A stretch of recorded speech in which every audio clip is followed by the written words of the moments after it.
Hello everyone, we're doing a deck tech here for the deck called Honey Pot. It's created by Rooted Red, and he ended up taking down a big tournament with it back in December. There's a link in the description to the podcast where he talks about that tournament and what happened. But the idea is the opponent's going to get put into a sticky situation. He named the deck Honey Pot. Obviously, there's a card called Pot of Manna in here that restricts all characters from controlling more than one character in the field of battle. And if you're able to put that card out with Holy of Holies that negates characters, except Old Testament priests, the opponent is put under a lot of pressure and can't really do a lot of things. Especially if you put out this card, Eliezer, son of Aaron, who says, this hero and tabernacle artifacts cannot be negated. And guess what? These are tabernacle artifacts. And this is territory class, so this is going to be effective while he's in play. So here's the Honey Pot lock. If you get Eliezer out with Holy of Holies, and then you get Glory of the Lord, put it on your tabernacle, you can activate another artifact on the tabernacle like Pot of Manna. So the tabernacle holds a tabernacle artifact, and so the tabernacle you can activate Holy of Holies or Pot of Manna on either of those, and they're protected because Glory of the Lord can't be negated because Eliezer. And so these two artifacts, if you build your deck in a way to leverage this, can be really oppressive. So one of the core concepts of this deck is, so you have cards like David, Heart After God, who can search an Old Testament card. You can get Glory of the Lord, which grabs a Tabernacle, Crowd's Choice, which grabs a good card, Covenant with David, which grabs a good Old Testament fortress or site. So all of these cards right here, they can grab the Tabernacle. These cards right here, they can grab our artifacts. So Delivered basically says you can activate an artifact from your deck. So you can either play this as territory class or in battle, and you can activate one of these cards that you're missing from your deck. Temple Dedication lets you search your deck for a temple artifact. Remember that both of these are temple artifacts. And so these are just both ways to find these lock pieces. And so we start entering these recursive idea where we're getting the pieces that get the pieces that get the other pieces. So in order to get these delivered in the Covenant with David, you have David who gets them, you have Moses who gets them, Crowd's Choice can get them. And then we get into this scenario where we're getting the pieces that get the other pieces that get the other pieces. So if you go Covenant of David, search your deck for a site, get Land of Moab, search your deck for a Ruth hero, which gets David, who can then go grab Delivered or Temple Dedication, or even Eliezer. It's an Old Testament good card. And, so David's really powerful because he can go grab this. He can go grab one of these, which grabs these, or he can even grab this. Or if you can skip the middleman, just go grab Tabernacle himself. And then you can do some crazy lines to get Moses out. You can start with a Lost Soul, which can get an Egyptian, which is Pharaoh's daughter. He's an evil Egyptian. You can use Egypt to grab an evil Egyptian from your deck. So anyways, you have a couple of different ways to get Pharaoh's daughter. Pharaoh's daughter, once you put her in play, you can take Moses from deck. Once you get Moses, you can go grab Delivered, and then you can go grab these artifacts with Moses. Another way to get Moses is with the Wilderness of Sinai, or with this Lost Soul right here called Aimless. If you draw it, you can reserve a card from hand to take a Wilderness human from deck. Guess what? Moses is Wilderness. Eliezer, if you check the ORIG or whatever it's called, he's actually a Wilderness hero. So this Lost Soul can grab Eliezer too.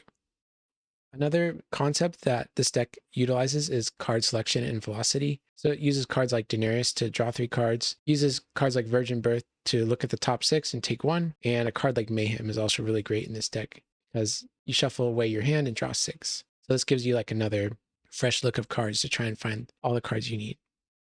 Even all the Lost Souls are designed in such a way to make it easy to find your combo or to assemble these core sets of cards that make it hard for your opponent to play the game. So this card, if drawn, you may discard a card from hand to draw 2. Discard your useless cards, try to dig for those pieces that you're missing. And these Lost Souls are basically the same thing. They're in the starter decks, Grumbled, and Shepherds. If you put them in play, underdeck a card, draw a card. So imagine if you have any way to get Lost Souls into play, even your Lost Souls are going to help you try and get to those honeypot combo. So the reason this deck works is that Rooted Red decided to build this deck with characters that can't be negated or prevented. So you notice all the characters in his deck are going to be either cannot be prevented, cannot be negated. So he can activate his Holy of Holies out and not really care about it. So Moses, like I said, can't be negated. This card like Zechariah might look a little bit weird, but he values characters that can attack and are kind of difficult to remove. So this guy can prevent the next enhancement played by the opponent. So pretty strong if you're attacking with Zechariah and you have a Pot of Manna out.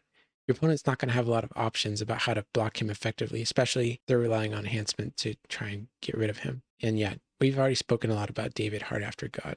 Really solid card in this deck. So he also designed his defense with the cannot be prevented characters, like the Lying Prophet, can't be prevented, Saul of Tarsus, the Deceiver. His whole defense, if you check it out, I'll have a deck list at the end of the video and in the description. His evil characters have this ability to get around Holy of Holies. So it's like Holy of Holies is doing harm to your opponent and not to you. And he also designed his decks with evil characters that are good against lone heroes. So, but Emperor Nero is protected from lone heroes and opponent's dominance. Entrapping Pharisees, if you have one hero in battle, you can try to capture them with Entrapping Pharisees. And Terrifying Beast, also good at just discarding lone heroes in battle.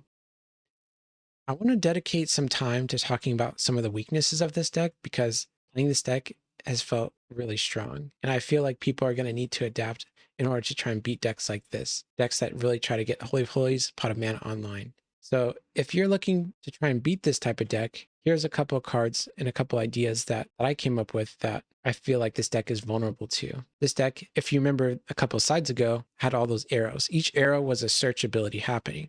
So if you're able to shut down their search abilities or punish their search abilities with cards like Jonah or Blindness, their deck is going to become a lot less explosive. So if you play a Jonah on turn 1 and then pass the turn to them, and they're trying to search for Moses, they're trying to search for David, they're trying to search for the tabernacle, Jonah's going to put them behind a lot. It's going to undo all their hard work of searching. Blindness is going to make it so they grab random cards from their deck instead of the cards that they're actually looking for. In Sheol, when an opponent uses search abilities, you can underdeck Lost Souls and prevent them from actually rescuing. Also, if you have abilities that punish card draw, that's also really good, like Rain Becomes Dust. This deck is trying to draw cards, and so if you can slow it down by drawing cards, you can shut it down that way. Also, I would say one of the most powerful cards against this deck is Nazareth. Protects decks, discard piles, and reserves from look and search abilities. So if you're able to put this down, the opponent can't really assemble their honeypot lock. So all the searching for Moses, all the searching for the artifacts, that's all shut down. And they're just reliant on drawing 3 cards a turn, like Redemption is normally played. This card, Golden Cherubim, I don't think it's played that much, but it seems pretty powerful if you can get it out. Opponent draws because a special ability, you can search your deck for a card. So that's kind of in the same line of kind of trying to punish opponent for drawing cards with special abilities. Some other weaknesses that I think would cripple this deck is if you paired a Herod's Temple defense with Herod the Great. Herod's Temple, you can start tossing enhancements in battle. And if you block with a really big character, there's not a lot a single character can do against that. So let's say I'm attacking with my Moses and you're blocking with your Herod. You know, I'm going to have to burn a lot of tossing to try and get rid of Herod. Another reason why I put Herod the Great here is he can choose a hero to attack. A lot of this deck relies on getting Eliezer, the High Priest, out, but there's no teal enhancements in the deck. So if I have Eliezer in my territory, and I'm attacking with Moses, and you block with Herod the Great, you can just switch my Moses and my Eliezer. And Eliezer is just facing down Herod the Great, and he just dies because there's nothing, I have no support for Eliezer. Another card that chooses heroes to block is Abner. Abner also can't be prevented, so he gets around Holy of Holies. So I feel like cards like Abner and Herod the Great are difficult cards for this offense to break through. Because there's only one hero allowed in battle, Christian Martyr is really effective of winning the battle. So let's say I attack with Moses and you play an evil character and I use an enhancement to get rid of your evil character. I feel like, yeah, I'm winning the battle. But a simple Christian Martyr just takes out Moses. And there's not a lot of add to battle cards here. So just Christian Martyr is like a solid card against this deck.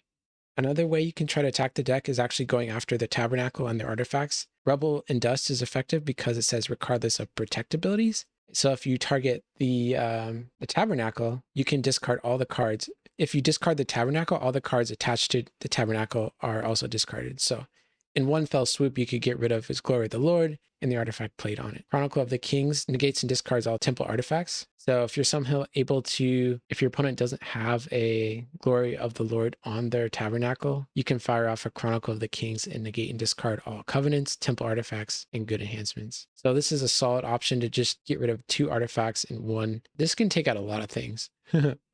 Let's say you're a hero and you're trying to get through their Holy of Holies Pot of Manna stuff.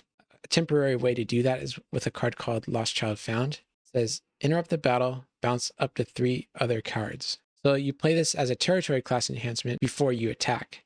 You bounce their Holy of Holies, you bounce their Pot of Manna, and now your whole entire offense is back online, I think. I think that's how that works. So this is like a card to add to your deck if you're worried about getting locked out of the game. This can temporarily free you up. To answer these answers, now we start getting into different layers. This deck is equipped with a couple of different ways to beat the cards that are trying to beat you. So like I said, Herod's Temple is really good. You have cards like Fear of Man, Plot to Kill. Plot to Kill negates and discards a good card. So if you play this in battle while you're defending, you can negate and discard their Herod's Temple. Or Fear of Man, you can play it before you attack, negate their Herod's Temple, and then go to your rescue attempt. 3 Woes, probably one of the best cards in the game right now. It's so flexible and is perfect for this deck.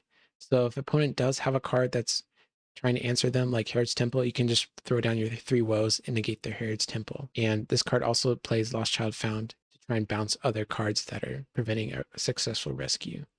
So before I end this video, I wanted to give some parting thoughts about the deck. I also want to announce a collab with Rooted Red is coming soon. We're going to talk more about this deck, and that'll be fun. I also wanted to give you some thoughts on current design of Redemption. I have a background in playing Magic the Gathering, and Magic the Gathering, I feel like, has done a really good job at limiting the design of their cards. So for example, they have a card called a tutor. A tutor card allows you to search your deck for a card and put it into play. Those cards are really powerful, and in most formats, they're banned, restricted, and you don't really see that many tutor cards being put into modern Magic. I am just a little bit amazed about how many ways there are to get Moses into play right now on turn 1. You have sites that can get Moses. You have Lost Souls that can get Moses. You have fortresses that can get Moses. You have an evil character that's also a good character that can get Moses. And I don't think having access to Moses on turn 1 is a good thing for the game.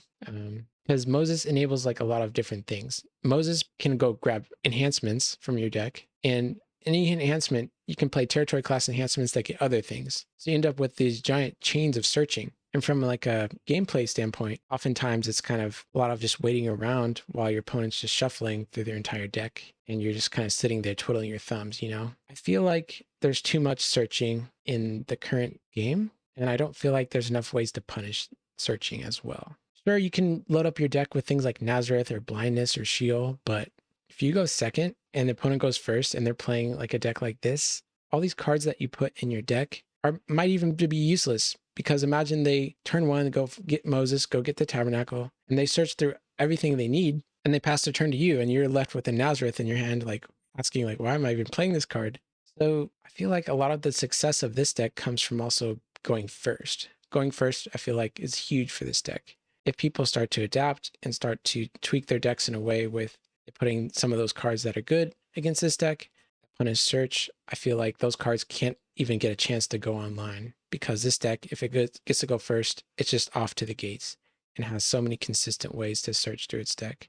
So those are my thoughts on the current state of Redemption design. I hope to see some cards in the future that either they start moving away from this design and start being more careful with the cards that them search their deck. That's what I would like to see. Or hopefully maybe they'll print cards that say, if opponents search your deck this turn, you know, in the battle. That'd be pretty good too. Stuff like that. Cool. Thanks for listening. I'll see you next time.